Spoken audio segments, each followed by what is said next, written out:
Dark versus PartinG is about to kick in, guys. I'm excited. I'm already feeling it here. The energy is building at the casting desk and hopefully out there in Twitch land as well. In the top left, in the red, from Dragon Phoenix Gaming, the reigning world champion, he is Dark.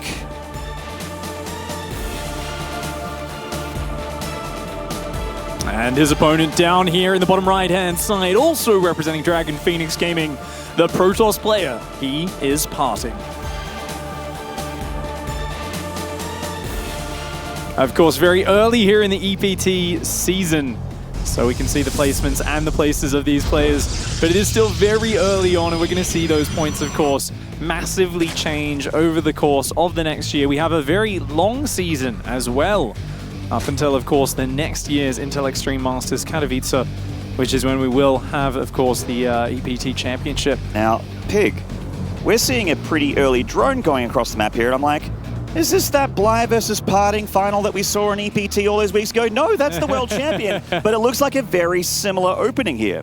Yeah, so this is going to be a 3-hatch before pool, I believe, with a hatch blocking the natural of PartinG. Might cancel it and build an Evo chamber, just wants to disrupt PartinG's build order. At the same time, of course, this serves a double purpose. He's also checked that there's no forge, and that's so important when you're up against PartinG. You need to know if there is a forge or a cybercore, so I wouldn't be surprised to see Dark cancel, check what buildings just got put down, and then respond. PartinG dropping the first pylon here, making himself a little bit of a new apartment down in Darkville with that probe. And he does cancel that hatchery, sees the forge, and now Dark has to respect these pylons. This is such a nasty cannon spot here, and the spawning pool so late for Dark. It's just gone down, and the cannons are already starting. This is going to be a really hard position, but PartinG actually let every single pylon finish. I guess it's because the forge was so late. He needs another probe. There we go. Okay, it's not too far behind. The second probe does arrive to continue that cannon rush. Cybernetics core is finished. And look at that, getting the Robo down as far back from the high ground so that Ravagers and Spine Crawlers can't focus it down. Yeah, it's not, I mean, it's obviously an extremely aggressive build, but it's not in the main of Dark. He has a little bit of room to breathe, but it's going to be all about denying that high ground vision for the Zerg. He comes in with a drone again, which I love here from Dark, which, you know, not only can he have a scout off and see what's happening in the natural of Protoss, but he can also potentially get a hatchery in the main as well, which, once again, to bring up Bly, has been something we've seen as a counterplay. The Roach Warrens just started, Maynard. I think we're going to have Ravagers hitting the field at the same point that there's an Immortal out. This looks really bad for Dark, honestly. I mean, I was talking about how this is the bedrock of PartinG's style. It's what every Zerg player has to come in with a plan for. We're going to have to see. Dark must have this mapped out, but I'm not quite sure how he's going to defend that. Roach Warren still not finished. The first Immortal starting up a probe here, tracking the drone. PartinG, he has just played so many games with this recently. He's dealt with Zergs who are trying all sorts of ways of counteracting it. And look at that, with the Immortal already halfway done. Shield batteries on the high ground inside your own main base. What do you possibly do against this as Dark? Oh man, he's trying to DPS down one of these cannons. Looks like he's going to get that one down at the bottom of the ramp, but he lost a little bit there. I mean, obviously the natural going down is a big deal. Dark cannot take any more damage from this, and unfortunately it just doesn't look great at the moment. He's got those roaches, but he wants them to be Ravagers, not just regular roaches. He's trying to push back that Immortal, trying to give himself some room to breathe, but PartinG will not let that happen. Yeah, I mean, these drones are in range. This Immortal, it can already get so much damage down. Look at that. There's just no fear. There's no Zergling speed. There's no Zerglings. This Immortal can do whatever it wants. A few Roaches and Queen on the backside of the natural are threatening a little. That Prism is about to pop out. The second Immortal being chrono boosted here. And this is just it. Dark has to try to find a way to break through. The Biles landing on the double shield battery. They are in tight formation there and trying to focus down those shield batteries. They're going to need to heal each other. PartinG, he's got to use those heals. And those shield batteries are going to fall. A bit of a mistake. He needed to use those to heal each other. Getting those shield batteries, you're absolutely right, Pig, is a big deal and a big part of the puzzle for Dark here. He's got those Queens trying to tag that Warp Prism. Great control from both players here to try and keep each side of their units out of harm's way. These Biles actually getting quite a bit from PartinG on this high ground. Feels like he's starting to lose some steam in the main, but he does have two Immortals now. Yeah, those shield batteries not getting established, and this creep tumor is such a pain. I actually would have loved to see an Observer instead of the second Immortal. This creep is stopping him from building shield batteries easily. He can only really build them on that high ground. That shield battery not even going to be powered right now. These Immortals coming forward, but that Queen taking a lot of damage out onto that Warp Prism. And as the Warp Prism is wounded, it makes it hard for the Immortals to dive as deep as they want to. Oh, what's so awkward for PartinG here is the Zerg units aren't all just coming out of one angle. Oh, the shield battery's been depowered. Unfortunately, the Prism can't be used to power it up, so it is going to go down. He's just not getting any infrastructure up in the main of the Zerg here. He's just up to these Immortals, Pig.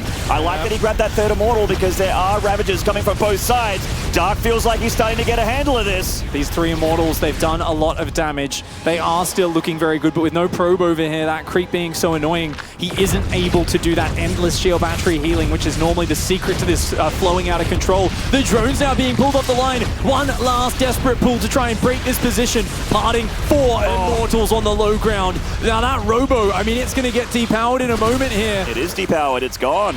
It's lost all of its juice. There goes that last pylon, that last bit of static defense. And all PartinG has is these 4 Immortals, a Prism and a Dream. As he doesn't have a whole lot back home. He just started his natural Nexus a few seconds ago. Just keep the Immortals alive and pull back.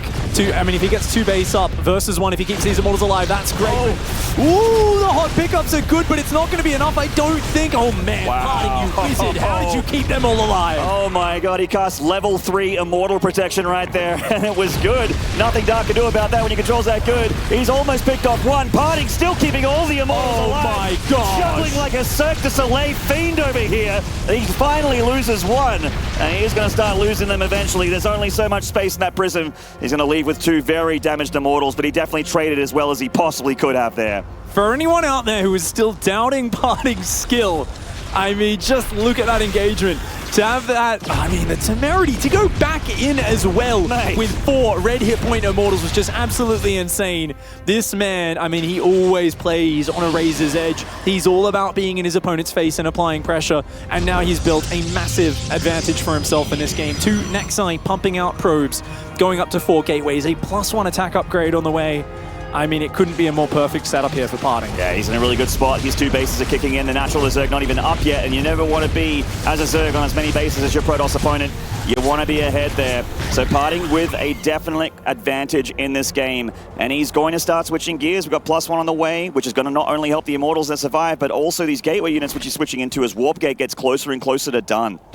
Yeah, these Immortals going to continue to be a nuisance here. Not that many Queens out. Of course, the Prism, you can see being very careful, moving to the left-hand side. The Immortals there taking out a drone, a couple of Zerglings. Nice damage. Ooh, Prism pressed up against the edge of the map, but PartinG, yeah, I don't know why I would ever even, for a split second, doubt his Prism control. We've just been seeing it this game alone. And all these weeks on those online tournaments that PartinG's been getting into the finals and winning. Stalkers warping in. Just unupgraded Stalkers. +1 on the way. That tells us one thing. PartinG wants to kill his opponent. He wants to knock Dark out of this game. No sentries, no third base, no Twilight Council. These are sure signs of aggression. It's just going to be the best straight-up damage units that he can get. Immortals, a few Stalkers, a couple sentries. He's just going to keep warping it off those gateways and not let Dark get a third base. At the very least, taking out Dark's third, but he's also going to press in and look for the kill as well. Yeah, these sentries are going to be very annoying. He's got a couple of Ravagers here, which means a couple broken force fields, but there are a handful of force fields available here to PartinG, certainly more than 2. And just having a Roach army against something like this, he doesn't have any Zerglings. Link speed, I think, might have just finished. Up come these Stalkers. Bile zoning back PartinG. He still has that Prism to reinforce as well, right in the face of his opponent. The Ravager Cocoon did not work. Nice force fields from PartinG, getting another Ravager pick off there. Seeing the Spine Crawler finish, I think it might be time to pull back. Does take down the Spine Crawler very quickly with the focus fire. PartinG coming forward, and these Immortals, they're still dishing out so much damage, but 2 more Spines finishing on the north side. We are seeing those Stalkers come in, more Zealots come in, those cheap units ready to buffer the damage. These +1 Immortals, though, Pig, they are shredding these Queens and shredding the Spine Crawlers. One of the Immortals goes down, a little bit sloppy on that micro from PartinG, but he feels like he potentially has this here as these Stalkers are doing so much damage here to these Roaches, and these Ravagers getting pushed way back. Another force field from the Protoss. He's out of force fields now. Does he have enough to break Dark's back? It looks a little close here. It's a lovely hold by Dark, but he's lost workers in the middle of this. He's down to just 26 drones, and it looks like now with the Link speed, if he can catch all these Stalkers, that would be very nice. There's not much of a follow-up just yet for PartinG, trying to micro with that Prism, but these Zerglings, such a nuisance. And there we go, holds on, 6 Stalkers alive, warps in another 4. PartinG wants to maintain position on this map. He knows as long as he's in his opponent's face, Dark is not going to be able to move out and drone that third base. 28 workers. This is just such a desperate situation for the Zerg. I don't even think there's a lair here. It's just Ravagers and Zerglings. Stalker's going down the right-hand side, just trying to do some damage to Zatri in a dream scenario, pick it off as well. Dark moving to intercept here, but with a pretty small army, that's too many Stalkers. The Lings need to come here and assist. Yeah, looks like some of those Stalkers are a little exposed, but as the Zealots warp in, Zealots are the counter to the Zerglings, and a quick dodge on the Prism doesn't let itself get biled down. This Prism's been the MVP for PartinG this game, that's for damn sure. This third hatchery still under threat. It's only got a quarter of its life, less than that now. It's got to go down if he touches on it one more time here with his units. Oh, Bile zone out the Stalkers. The Zealots do get a little bit separated there. A few of them do get picked off, but more warping in. And the Prism going to pull back the Stalkers and the Zealots, knowing they don't need to take the engagement here. And once again, PartinG, he's just set up 38 probes, 2 bases. And he's got taking a Robo, a Twilight, an armor upgrade. Yeah, PartinG is just in control of this game. He's absolutely big. It starts to get better and better for him as time goes forward. Dark's just never had breathing room to recover. He's been playing catch-up here. I like the Lings. Speedling's absolutely fantastic against a big ball of Stalkers, but they aren't drones, they aren't hatcheries, but they need to be here or he's dead.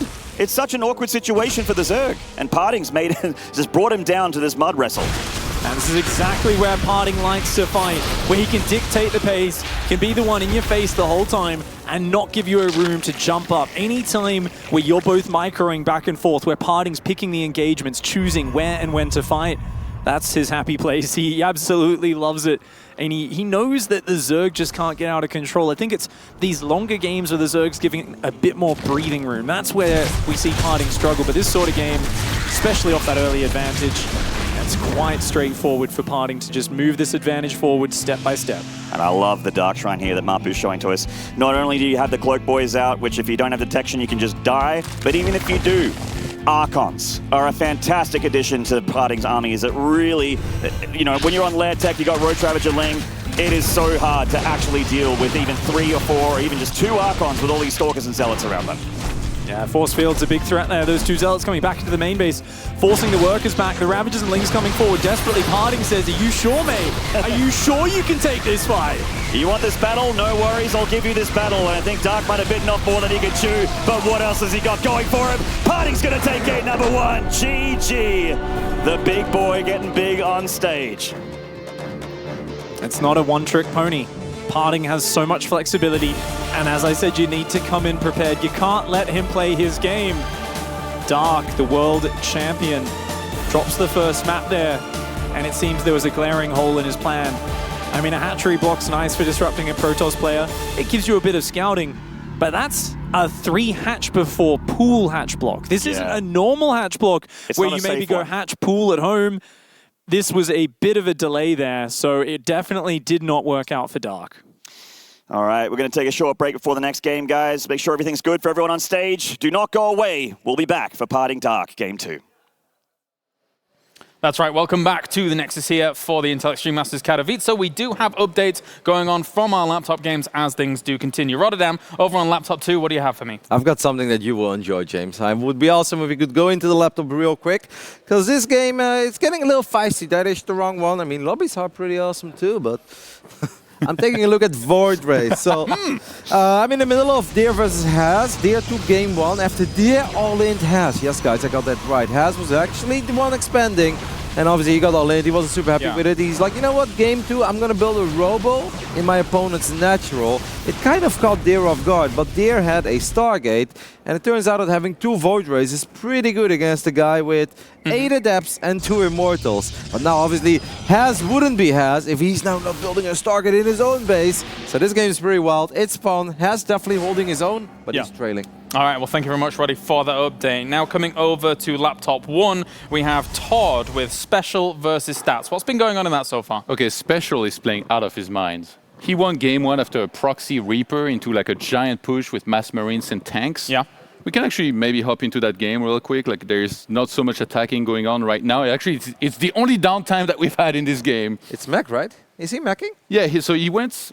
He again proxied the barracks and went for a Reaper, and he killed like 4 probes and lost the Reaper. And then after that, he went max field accelerator, pressured. He didn't do a lot that last attack, but now we're at the phase where like he's massing for a little bit, and I mean, Stats is under assault this entire series so far. And Yeah. like the game one was so convincing from Special. It's really nice to see him play at this level here right now. All right. Well, thank you very much, gentlemen, for those updates, of course. We, throughout the days, are going to be showing you all of the games going on, if we can, of course. And there are also other streams actually showing some of those games as well. So make sure to check out those. For now, I believe we are probably ready to go back to the original match. So let's see if PartinG can close out the series or if the current reigning world champion can make a comeback. Welcome back, StarCraft fans. PartinG just making sure everything was good there, and good to have a bit of a rundown on what is happening. If you guys want to watch those games live, they will be on the B and C stream, which are promoted by ESL. They're on the Twitter accounts. If you're on Twitter and if you're on Team Liquid, check out that events page. It'll show you all the streams, everything you could possibly need right there. And this man now is under pressure. Down one game here. Of course, it's a round-robin group stage. For those of you not familiar with the format, you get 5 matches no matter what. But you want to start off strong. If you do end up losing your first 2 matches, it becomes very, very hard to kind of start to climb your way back. Of course, first match of the day, we are seeing the Protoss player leading 1-0. Let's get into it and start game number 2. In the top left here, he's down in the series, but he's still the champ. It is Dark.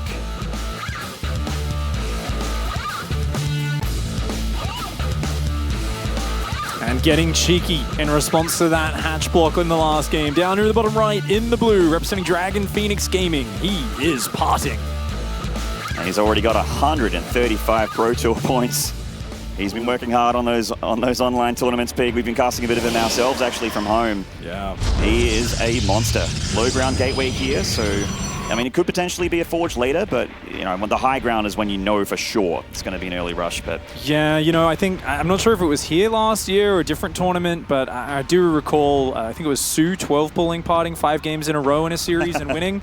And PartinG's learned his lesson. He probe scouts a lot more. For a while, it was a crutch where he just realized, hey, no one's early pulling, and none of the Protoss are taking advantage of it. I'm going to just skip scouting like most games. And eventually the Zergs caught on and started punishing him for it. So he's a little bit more flexible with that now. You can see the probe there, even playing to his image, dancing around, pretending it's going to put down a pylon for a cannon rush. But Dark, he's got his own drone on the other side of the map. And yeah, he's got a fast gas and hatch. So I think no need to hatch block, just dance around, delay the Nexus, and just continue as normal. You know, the whole point here is just make sure that no Forge goes down. yeah, this isn't a hatch block. PartinG brought down 2 probes just in case as well, so he could fight the drone directly. And Dark just keeping it alive for scouting. I think early game scouting, most Zergs will not want to pull off that early drone to go look at what the Protoss is up to. They'll just rely on Overlords and that sort of thing to get what they need, and then Lings later. But PartinG is the kind of nerd that you probably should scout early, even though you lose that 1 drone mining and every edge matters. I'm so happy to see Dark make that decision. It's a decision I think a less mature pro might shy away from. They might say, no, all of my practice in this matchup is without a drone scout. But I think Dark going into this just started doing a lot more practice with a drone scout, worked in, he knew he would be facing PartinG in this group. And if you don't drone scout against PartinG, I think you're just crazy. I think it's such a necessary, you know, pay a little bit of money and take out a large percentage of what makes PartinG scary in this matchup. If you drone scout it straight away, he's not going to be able to pull that off. You're going to be able to pull workers, block it, stop it getting up. And I think anytime in StarCraft you can take away one of your opponent's best builds, their most powerful abilities, their real game-winning strats, that's something you should always go for. As soon as the drone goes down there, PartinG drops the Twilight Council. He's not really a Stargate boy, he's more of a Twilight Robo boy, so we're expecting that here from the Protoss. Sending his first attempt across the map to see what's happening in Darkville. Everything pretty stock standard from the Zerg as well. He's got an early creep shimmer out from that first Queen. Don't think there's been an inject just yet. Was there a Stalker out? There is a Stalker. Okay, yeah, there is a Stalker in the wall. Okay. So yeah, we're expecting the 2 or probably 3 gate DT build where he's going to warp in DTs at about 4 minutes 20, I think. Actually, no Robo yet. Yeah. So, ooh, this is great. We haven't seen him doing this too much in the big qualifiers and whatnot lately. Just straight into a super fast DT shrine. Ooh, PartinG mixing it up. Spicy. I like it. So this is the kind of stuff that you need to beat a player as good as Dark. Oh, nearly got the drone, but not quite there. Good save from Dark. I guess he's just going to run DTs across the map from his natural. Yeah, I think so. And he's also going to get a very quick third up with this. Using the DT's defensive power as well. Okay, fascinating. This is a real unique variation. I always like to see these sort of build orders and how they line up with everything. Nice Adepts guarding the third base. DT Shrine on the way. Still no Robo whatsoever. PartinG just hitting non-stop probe production. I have actually never seen something like this at this level where you just don't get the Robo whatsoever. So DT's been made back at home. Obviously access to Archons, but that's, you know what? Dark's going to look here. He's going to see this third Nexus and go, oh, you know, I'm safe. I don't need to have detection back at home. I'll be all right. Indeed. I mean, they're gonna hit reasonably fast anyway. I mean, it's not going to be the fastest, of course, having to walk across the map. But as the DT Shrine finishes, we do see the Robo starting up. And most importantly, the non-stop probe production, right? I really feel like with this build order, it's not about PartinG getting in Dark's face. It's about him powering his own economy super hard and then hopefully getting Dark to over-respond to it. Dark making a bunch of roaches right now. He knows that something is afoot. He's seen absolutely nothing from PartinG. No Adept pressure. No Prism. Wait, no, is there no lair? Is he actually just going to commit to a Roachling into DTs? Oh my god. This is the worst possible build order Dark could pick. That is actually a build order loss here from Dark potentially. As the DTs just walk straight in. I didn't even realize there was no lair here, Pig. No spawns. Oh my god. Nothing. There's nothing. The DT's already on those fresh spore attempts from Dark as well. He's starting to pull damage. Dark trying to go for a big attack across the map, but he has to also mitigate damage back at home. And he's got DTs on the defense. There's nothing that he can do about these DTs. He's eventually going to lose everything. All PartinG needs to do is just wall in. Beautiful Cybercore block to fully wall in. Unfortunately, that one DT hitting the Extractor does miss out on a few hits, but he's already done massive damage to a Zerg player that is all-inning into Dark Templar, and he's not even able to take out the third Nexus. This is an absolute disaster for Dark. I'm not sure what he thought he was playing against here. It feels almost like he thought he was going up against one of these kind of fast Robo pushes or something like that. I mean, he saw the fast third, and I guess that was the plan. PartinG just said, hey, you're going to see a fast third, you're going to attack, you're not going to be ready for DTs. Certainly was not ready, Pig. That is for damn sure. There's no argument there. The DTs are still doing damage, by the way. Where's that Overseer at? I mean, he just has to rely on spores. Oh, just starts the lair now. Some good control from Dark with the link blocks and whatnot, but obviously the damage is catastrophic. There's no really other way to say it. Look at that damage. Oh, the trades. Ooh, that is just a massive start for PartinG. 57 probes to 44 drones. He's going into Blink. And you know what? I am critical sometimes of just how much Blink play there is in the Korean PBZ meta. I think in this scenario, it's a no-brainer. Stalkers, they're the most flexible, well-rounded unit that Protoss have in their arsenal. A good Ling round bite comes in, a little slow on the probe pull. 4 workers do go down, but a trap gets a bunch of those Zerglings caught. Yeah, it punishes Dark by getting a few of those lings. 4 probes is nice, but he's got a lot more to go where that came from. PartinG still very close to, in fact, just as I say that, over 60 workers again with Dark playing catch-up. Slowly starting to get his economy looking a little bit more like what he wants, but he's not making a big swell of roaches, which is going to be a problem when those Stalkers with +1 attack and Blink go across the map. He just saw 8 sentries on PartinG's side of the map. I mean, you see 8 sentries, you've got to be making roaches and ravagers. I really wish Dark had stopped at about 55 drones here, but I think he's just a little bit too slow on the unit production. He's got great creep spread. He's starting to make ravagers. He's going to hit his supply block, though, and Overlord goes down. Another Overlord goes down. And now that means more lava being put into Overlords, which means less lava being put into units. And PartinG is going to be knocking on that front door, Pig, very shortly with a ton of force fields and a lot of Stalkers with +1. Oh, even an Archon for anti-Zergling power there. No. If that Archon just keeps getting ferried to the back by the Prism, as long as it doesn't go down early, that Archon will just negate almost all of the Zergling's utility here. PartinG just zoning here. Dark trying to get us around. That's the dream engagement for him if he could possibly win this fight. That's going to be the way he does it. He's bringing in links on the back, picking up the Stalker, attempting to at least as it goes back amongst the pack. Blink's going to be off cooldown again in a second here as PartinG falls back into a tight little corner with the Archon shielding that north side. He is taking out so many drones already. Anytime those drones get pulled, they are getting grinded to paste here by the Protoss. The splash damage of the Archon was massive. The Stalker's just in their sheer number. He blinks on his face and says, get out of this game. PartinG is back. GG. Some new champion you got, huh? Says PartinG. Damn. That expression on his face there, I think. He's like, man, I didn't think it would go that well. No detection, really? People told me this player was good. Maybe I should call my manager. I hear they picked him up.